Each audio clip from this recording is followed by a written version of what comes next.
Hey guys, we went to the U.S. Space and Rocket Center and we have so much stuff to share with you. Oh boy, do we. If you've never been, this is definitely a must do. The center is located in Huntsville, Alabama, and it is the home of the famous Space Camp. Yeah, and Space Camp, I knew about that. I had some relatives that went to space camps and former students, but I had no idea all of the cool stuff that was actually there. No, definitely not. The venue is the official visitor center for NASA's Marshall Space Flight Center. It's also affiliated with the Smithsonian.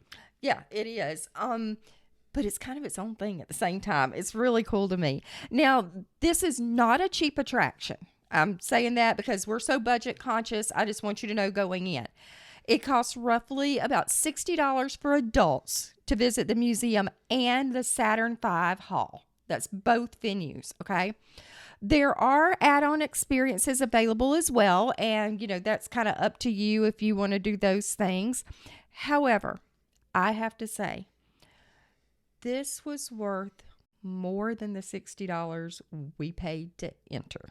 And it was really cool because there's rides there, there's simulations, there's things like that for people of all ages. And I thought that was really, really interesting. That I thought it was going to be either just for kids or this other part would be just for adults. Yeah, but there was a lot of everybody. It really is. And this may be one of the most surprising venues that we have ever visited. It really. I agree. It was jaw dropping. I mean, I expected cool things. I did not expect what we got. While we knew there would be the cool space stuff there to check out, the attraction was about more than that. It was about people. And that was one of the most amazing things is the people, and we'll talk about that more in just a minute. We love seeing the museum's collections. There was all sorts that was of cool. Stuff. The Saturn V Hall, it was just amazing, and it kind of just won us over, won our hearts. Yeah. This impressive building holds more than just space memorabilia, and it has a lot. If you're if you're about tech, if you're about the museum's future. the museum's cool. Right. But the Saturn V Hall, to me, that's where it's at. It holds the heart of the space program. And, when you look at going back to the, just the whole concept, when we think about space travel, that in the 1950s, within people's lives that are still alive today, It was all science fiction. And then it became science maybe, and then science fact. And now, the sky is truly, the limit. Limitless. Yep. Yeah. Yeah, it is it's crazy to me. But it was the people that were there that just, oh, wow, I can't even describe it. Well, I asked a question and to one of the ladies that was working there, we were actually looking at the one of the satellites, right? And yeah. we're in the satellite Yeah, room. we were talking to them about the International Space Station and all of that. And how you could actually have your class. Yeah, teachers, listen up. I don't remember all of it, but you could actually have them go over your school, and you could see your school from the internet. Yeah, you can have people at the International Space Station actually take a picture for you. I'll see if I can get the link for you, and I'll try to include it below in the description. But you can have them take a picture of something like for your class. They have to vet everything, of course, but they will send it to you. And it's a picture from space. And to me, that is just so awesome. I mean, how cool would it be to say, hey, look at this. Here's our school, or here's this, here's the city we live in from space, and show it to your students. And so I said, you guys could take a picture of anything from up there? And she said, yeah. And I said, and I raised my hand again. She said, except Area 51. And I was like, okay, all right. But it was worth a try. Yeah, it definitely was. But she's the person that led us to the gold mine. to honestly one of the coolest things that ever happened. I think and I talk about this all the time when we travel, that sometimes you just wonder and say, oh, well, I didn't know this was here. Oh, that's a really cool building, or this. Well, we ran into some pretty cool people. I asked a question, and the lady didn't know, and she says, well, but you could ask one of the engineers over in the Saturn Hall. And I was like, okay. It said, where are they located? And it said, oh, you'll find them. They're wearing this white lab coat. And and I thought there was one, but there were a lot of. There were a lot. They are former NASA engineers, and these guys are as passionate about it today as they were their first day of work. And one of the things about those guys, they do range in age. Yes. But most of them are older than me, okay? And I'm in my early 50s. And one of the things with age, your opinions are very set in stone. And, when you ask these guys a question, they're going to answer you. and there were a couple of times I was like, oh, but it was really, really interesting. And, so what was a couple of things that you thought were cool? Well, everything. I mean, just everything. I thought it was really cool because to me, they brought history to life. They were talking about it from their perspective. I mean, we're talking the initial space exploration here, and they were in on it. They helped build everything that got us there. And what really happened was, as I mentioned in previous podcasts, my stepfather helped design some ICBMs. And for you guys that don't know, basically they took an intercontinental ballistic missile and put a life pod on it and shot it into space. That was how this happened. Not exactly what you picture. And not exactly what you would think of as safe space flight by today's standards. Right. And unfortunately, I was looking for a couple of these rockets he'd helped design, and they said, well, they're out getting them refurbed and clean, but there's some other stuff over here that's pretty cool. And then so this first guy comes and talks to us, and and he was talking about was he the space, was either the Hubble, the Hubble, and he was talking about, I was there, and my big deal, I helped do this and this with the Hubble, and so through its conception all the way through actually having it out there. And he talked about how long it's going to last and what they've seen and the distance on that. That guy was really, really cool.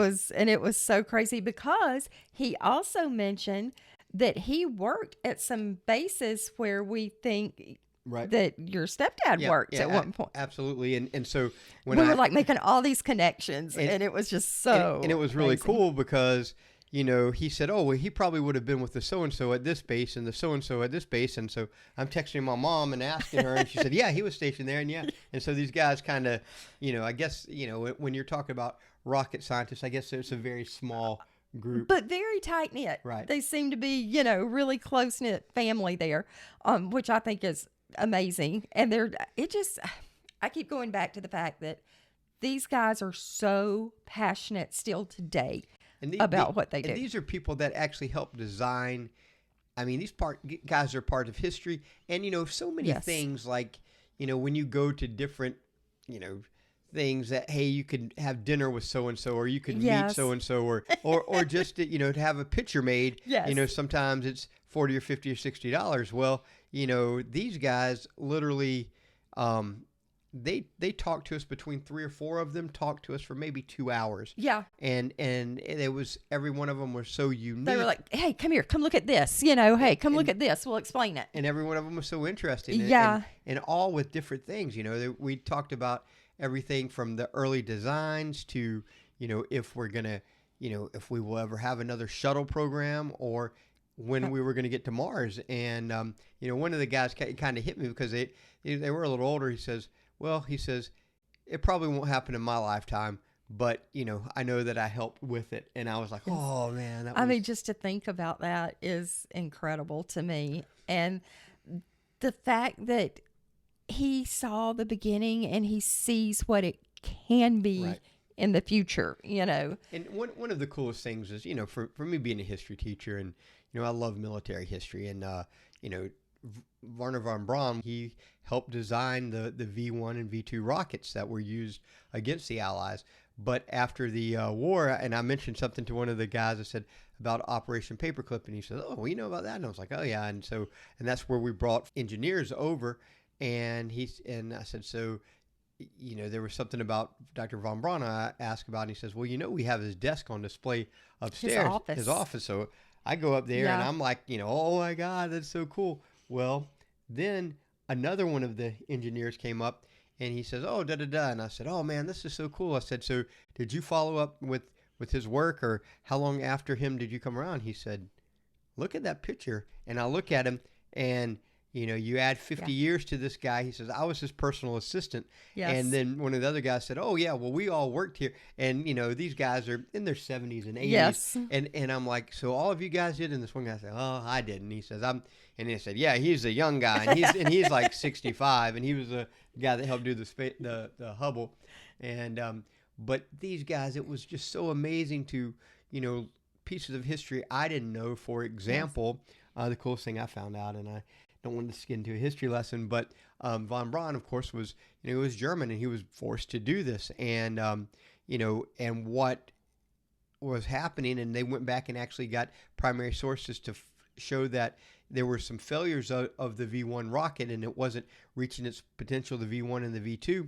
And now we know that von Braun knew exactly what was going to be done with it, and he had self-sabotage, changed numbers, and things like that to slow down the Germans, you know, being able to use this as a weapon. And, you know, and so I first was a little skeptical, and then, man, I've done a lot of research, and it really appears that he did that. He did that. Yep. And so, I mean, there was just so many fascinating things with these guys, and you know, I would just encourage you guys to take your family, take your young children, because go talk to these guys. You know, if you're ever doing a report, a history fair project, it doesn't get any better. There's no better primary sources than those guys telling you stuff that, you know, it's one thing to read it in a book. It's another thing. It's kind of like when you talk to a veteran that was there. Yeah. You can see it on a TV show or read it in a book, but to have a firsthand experience, and these guys who literally shaped the modern world, you know, and when we think about all of the discoveries. And they're continuing to shape it. They're still in on experiments and things like that. These guys are still active with this. And there was one point, I mean, I was just so impressed with all of those guys, and the fact that just a couple regular teachers, you know, they spent hours with us. Yeah. And one of them had to go to the bathroom, and he says, well, I'll find you guys, just wander around. And, you know, he kind of, and then sure enough, about 10 minutes later, he said, oh, okay. So, and he took us back to some things, and, you know, just, there was just so much. And I don't ever, very seldom are speechless, you know, because it's cool to run into something that you weren't expecting, you know, but usually it's a building or a, you know, a work of art or a piece of memorabilia, something that's, you know, tangible. And these folks, I mean, they were all part of this. From, you know, we had one guy that talked exclusively about the space shuttle and what it meant, you know, how hard it was when we shut down that program. And then some of them are very bitter about that, you know. They are. And I said, you know, well, what do you think? And then, man, he let me have They'll it. tell you. It was not sugar coated. And Not in any way. And Marty and I looked at each other, and we didn't want the guy to get too worked up. But honestly, I mean, it is a great resource. It is a great place to go to take your family. I am going to try to reach out to a couple of these guys and see if we could possibly interview them for our podcast here, because we would love to share this with you, because they are just amazing. Their knowledge is amazing. What they've done for history is just astounding. I mean, it's incredible. The most amazing things, you know, and I say this a lot of times, when you see older people, veterans or people like that, man, have a conversation with them. Their real history, okay? You're never going to get that moment back. You're never going to get that. And again, and then you think about the children, you know, when I think about, you know, if I had a group of my 12 and 13-year-old, that's a connection that, you know, unfortunately, you know, in the next 10 or 15 years, that connection is going to be gone forever. And, you know, that's something we've always kind of made a conscious effort with our own kids to do, was to have them talk to people who have been part of history, part of everything, because we felt that it was important and it was the most educationally relevant thing you could possibly do. I mean, you know, how cool will it be, you know, 50 years from now, when somebody looks back and your kid can say, hey, well, I met the guy that helped design the space shuttle, or I met the guy that, you know, was a part of the Apollo program. I mean, the Hubble telescope. It's just amazing. Yeah, it's crazy to think that, but it's real, and it's out there, and it's available for you to go see and do these things and talk to these people. I would highly recommend this. And you know, to meet one NASA, engineer is one thing, but to meet 5 and 6 and to have the history and to Yes. see the entire space program, to see, the hardware and the artifacts, memorabilia and everything. That's one thing. It's that's one cool. thing. It is really cool. It is. And I would have enjoyed it without the actual people, but That added multiple other levels, not just one. I will say this, in all of my travels and everything I've seen, and this has to rate, at the very top of just things you don't expect, and then it's cool, and then it keeps getting cooler, Yeah. and cooler and cooler. The more you talk to Right. them, the more you learn and you figure out all this stuff, and you're going, oh wow, I wonder what he knows. Oh, let's go talk to him. Right. It was like scavenger hunt trying to find all the different engineers, throughout the place. And it was so funny because there was, if I asked something and one of those guys, they were like, well, I'm not sure, but so-and-so is over there. They'll know. And he actually worked on that. So, Yeah. So he'll be able to tell you, exactly how many centimeters the payload arm of this space shuttle is. Yes. And I'm like, oh my gosh. And, but that, and again, when you go up there, there's a lot of cool rockets. There's simulators for the kids. There's, just so many neat things. And space camp. I mean, if your kiddo's into space, give it a whirl.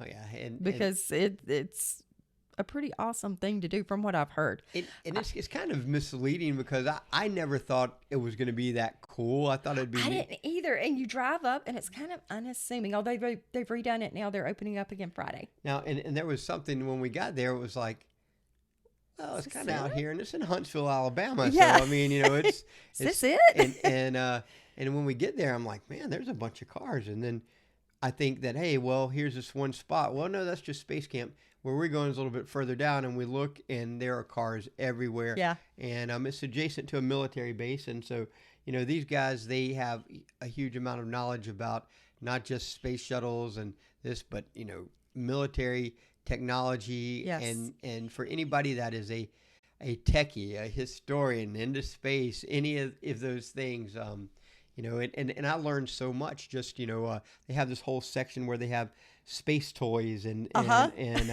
this whole Star Wars, Star Trek tribute area. Yes, Yeah, it's in the museum. Right, and it just shows all these things. But it is truly, truly an amazing thing, and I just sincerely hope that some of those guys actually get to see those next evolutions that we make, those next steps. I do too. And one of the coolest things we were talking about, I said, well, is a mission to Mars really possible? And they're like, yeah, but, and then they said, yeah, and all three of them were agreeing, but we need to launch from the moon because we could have better resources there, and we don't have to spend all this weight on fuel and this, and those, so many things I'd never even thought about. But they have it all figured out. Oh, yeah.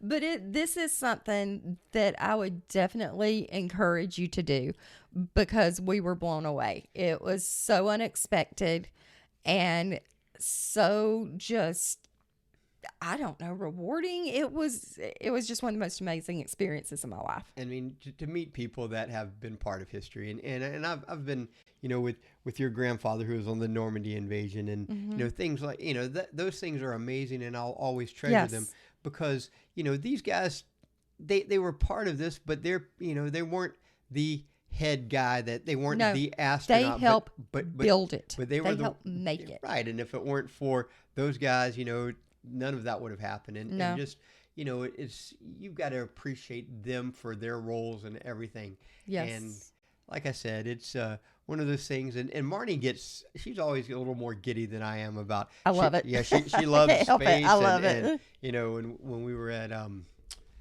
Cape,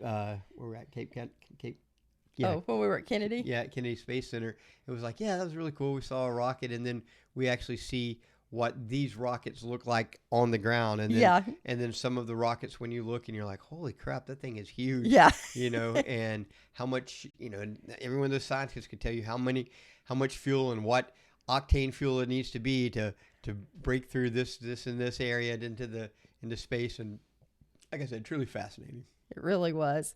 Well, that's it for today, guys. And like I said, I'm going to see if I can reach out to some of these guys and see if they might be willing to do an interview because I think you guys would enjoy that. Thanks for hanging out with us again. Make sure you check out the Huntsville U.S. Space and Rocket Center in Huntsville, Alabama, because it is a must do. And remember, break the monotony. Not the bank. Bye, guys.